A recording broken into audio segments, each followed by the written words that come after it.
پاکستان ایک ایسی سرزمین جو قدیم تہذیبوں، لازوال ثقافت اور باہمت لوگوں کی گواہ ہے۔ دریائے سندھ سے لے کر شمال کے پہاڑوں تک یہ دھرتی تاریخ کے انمول لمحوں کی امین ہے۔ ہمارا ماضی ہماری پہچان ہے، آج ہماری جدوجہد ہے اور کل ہمارا وعدہ ہے۔ 8-9 سال کے تھے ہم، تو ہم کو بڑا دکھ ہوا تھا، تب بھی ہوا تھا کہ مسلمان کے جو لیڈر تھے ان کو شہید کر دیا گیا، اور جس وقت بھی بیچارے ان کے آخری الفاظ یہی تھے کہ اللہ پاکستان کی حفاظت کرے۔ لیاقت علی خان کے آخری الفاظ تھے، اور بیچاروں کی اللہ میں نے سنی نہیں۔ 47 سے پہلے کہ جب میں میرے خیال میں 6 سال کا تھا اس طرح، تو ہمارے محلے میں مسلمان رہتے تھے۔ ہم نے اپنے دادا کو نہیں دیکھا تھا، تو والد صاحب بتاتے تھے کہ دادا نے اپنے گھر کا آدھا حصہ کاٹ کر تو مسجد بنائی ہوئی تھی۔ میرے دادا کا نام تھا حافظ محمد ہاشم، حافظ قرآن تھے۔ وہ مسجد آج بھی ہاشمی مسجد کے نام سے وہاں موجود ہے۔ آج تو خیر بہت بڑی وسیع ہو گئی ہے کہ سارا گھر دے دیا، اور تو پھر وہاں ایک تنظیم تھی ہندوؤں کی جو کہ بڑے انتہا پسند اور دہشت گرد تھے، بہت خطرناک قسم کی تنظیم تھی۔ جیسے آج کل بھارت میں وہ ہندوتوا والے ہیں جن کو مودی سپورٹ کرتا ہے، اس قسم کی وہ شیو سینا کے نام سے وہ تنظیم تھی۔ وہ محلے میں آتے تھے، تب یہ فائرنگ وغیرہ کا سلسلہ نہیں تھا، چاقو اور خردم یعنی ہاکی، اس سے آ کر لڑتے تھے، مارتے تھے۔ یہ مسلمان جو رہتے تھے وہاں، وہ بیچارے سارے معصوم قسم کے لوگ تھے اور امن پسند تھے۔ وہ ایک ایک کر کے وہاں سے شفٹ ہو گئے۔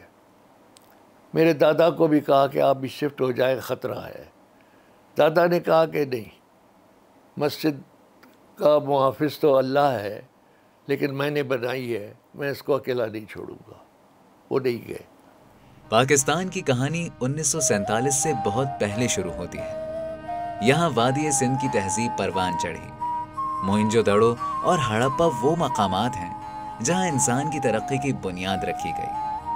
صدیوں بعد مسلم حکمرانوں نے علم، فن اور تعمیرات کو فروغ دیا۔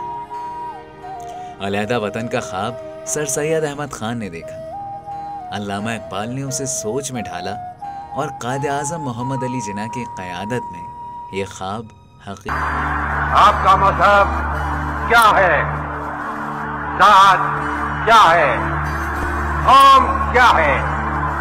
اس کا حکومت کے معاملات سے کوئی تعلق نہیں۔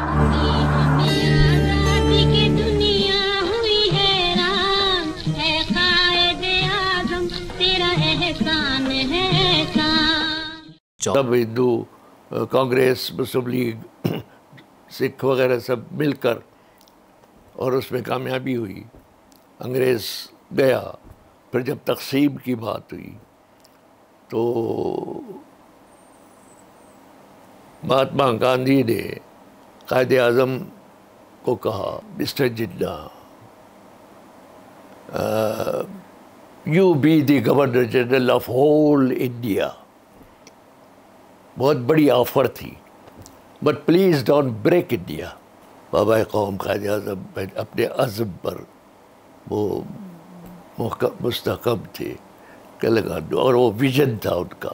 وہ جانتے تھے جو آج ہو رہا ہے، اگر وہ یہ نہ کرتے، پاکستان نہ بناتے، تو آج ہم انگریزوں کی غلامی کے بعد ہندوؤں کی غلامی میں ہوتے، کیونکہ ان کی اکثریت تھی۔ قائد اعظم صاحب نے جواب دیا، no mister Gandhi, I want separate state for Muslims, لا الہ الا اللہ محمد الرسول اللہ، پر پاکستان قائم ہے۔ اور 14 اگست کو جناب پاکستان وجود میں آیا اور وہ جو اناؤنسمنٹ ہوئی فضاؤں میں وہ پاکستان کا نام گونجا تو ہم بھی پاکستان زندہ باد، پاکستان زندہ باد، پاکستان زندہ جھنڈے لے لے کے وہ ہم کرتے تھے۔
کہ سب سے بڑی خوبی یہ تھی کہ مسلمان ملک ہے سے یہ سب سے بڑی تو یہ خوبی تھی یہاں پہ کہ آزادی محسوس کرتے تھے کہ ہم آزاد ہیں۔